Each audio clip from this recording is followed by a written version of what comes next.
presented by Magahiya Music. Music by PM Bihari.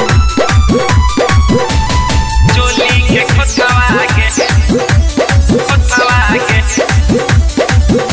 तो कोईरी महतो के बेटवा रंग तो तोर चोली के खोथवा गे। चोली के खोतवा तो कोईरी महतो के बेटवा रंग तो तोर चोली के खोथवा गे। त चढ़ते फागुन के महीना रंग तो चोली के खोथवा गे। त चढ़ते फागुन के महीना रंग तो डांगी के पोतवा गे। त चढ़ते फागुन के महीना रंग तो कोईरी के बेटवा गे। त चढ़ते फागुन के महीना रंग तो कुशवाहा के बेटवा गे।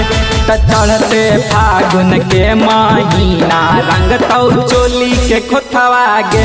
त चढ़ते फागुन के महीना रंग तो लहंगा के नीचे गे। Mixed by PM Bihari.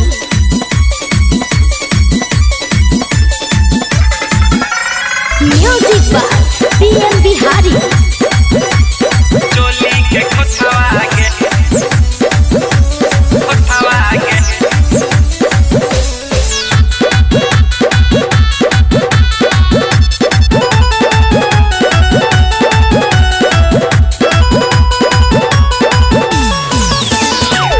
लहंगा के तोर गे छौड़ी रंगा जाई तो मसीन गे।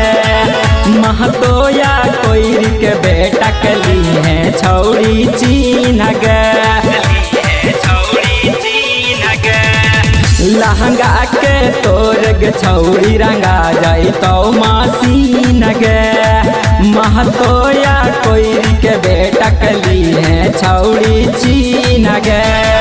बन रहतौ छौड़ी मूड ता टूट जाइतौ गेटवा गे।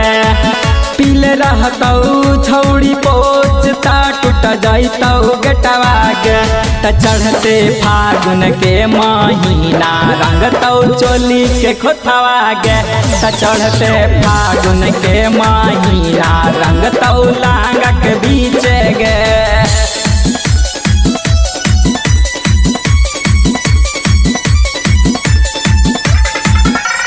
Music by PM Bihari. चोली के खोतवा के